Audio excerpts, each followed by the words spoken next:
7:24 at News Talk 760 WJR. Had a great dinner last night at Amical. Am I pronouncing it right? Amical? Amical. Yeah, it's David Dennison's restaurant on East Front Street in Traverse City. Ann picked it. She said we'd eaten there before. And Paul, you've been here before. Paul, we're in Traverse City. What? Where are we? What? Okay, thank you. Can we eat now? Poor Ann.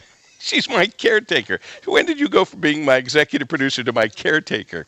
Anyway, we had a great time. That's a nice place. There's a lot of great places here in Traverse City. Susan Goodell is here. Here we are joking about eating good food and having a great time, but we never forget that there are people who are not nearly as fortunate. And we're fortunate to have Forgotten Harvest. And the president and CEO of Forgotten Harvest, Susan Goodell, is on the line. And I know, Susan, it's tougher than ever out there. Good morning to you. Good morning, Paul W. Thank you for having us on this morning. Well, we always try to help in any way that we can.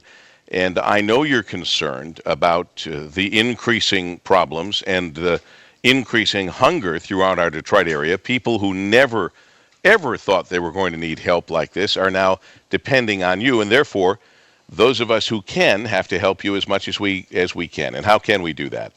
Thank you, Paul W. We had a really good year last year. We had a strong year. We grew by 20%. 23.2 million pounds of food were rescued that were destined for the landfill, and instead that good food fed our neighbors in need. Unfortunately, with many of the changes that are happening, the continued high unemployment at 13%, and more people looking for jobs and there are jobs available, and cuts at the state and federal level, the need just keeps growing and growing far beyond what we're able to handle right now. And what's the best way for people to help out? Obviously, people who are in the restaurant and grocery store business, if they haven't been contacted by Forgotten Harvest, which seems impossible to imagine, but if they haven't been, they should contact you because they can help. And then you need to be able to get that food. You need to be able to go and pick it up and then get it out right away to the various charities that distribute it for you, and that would just take plain and simple money. Well, certainly donations are always welcome. Every dollar that we raise, we can provide 5 meals for people who otherwise wouldn't eat. But also right now with the harvest season in, like every other fall, when the crops come in, we're in desperate need of volunteers. We need folks to come in and help us with repackaging food from 2,000-pound bags of produce into smaller containers for easy distribution to families in need. But also, I think people really need to be aware of what's happening with some of the safety net that's been available to people through the federal and state government. And I imagine you've been watching this, Paul W., with what's been happening with food assistance and the changes there.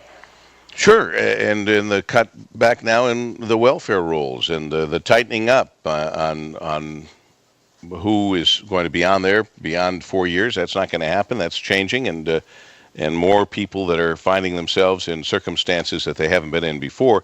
And you're not going to be able to rely on the federal government and the state government because the money just isn't there. So that's where good organizations like yours, Susan Goodell, Forgotten Harvest, come in and play a very important role. ForgottenHarvest.org.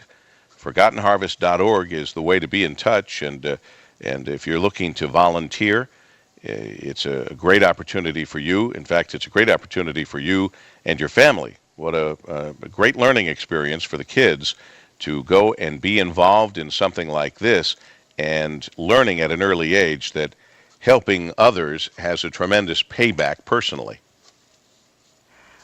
Paul W., we're increasingly concerned about federal dollars that are being left on the table. More state dollars will actually be required to process the new asset tests for food assistance here in the state. And we're concerned that that's going to leave hundreds of millions of dollars on the table in Washington that could come back and feed hungry people here. And that's actually going to cost the state more money to process all of those cases, and will likely trigger the federal audit, which last time we triggered a federal audit with changes, it was a $60 million price tag.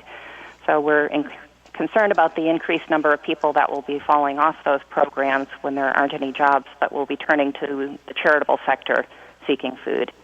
So volunteers and other assistance is greatly needed now. Well, it happened October 1st, over the weekend. An estimated 40,000 people affected by the new cap in welfare, two-thirds of them children or teens. And these people have got to be given some assistance until they can start to do it on their own. And that's what Forgotten Harvest is all about, and a great opportunity for people to step up and help out, either as a volunteer or with whatever financial consideration you can offer. Keep up the good work, Susan. You know that WJR is fully committed to helping Forgotten Harvest in every way that we can, and we'll continue to do that. Great. Thank you so much, Paul W.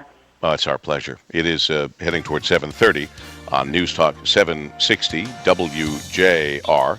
Coach Mark D'Antonio, Michigan State victorious in Columbus. How about that? That's all good news on a great sports weekend, and Steve Courtney will have details with Coach Mark D'Antonio coming up after we check news and information on the half hour at 7:30 from the still pink tower of the Fisher Building and Dana Clark. 3 die in a house fire in Oak Park. The city of Taylor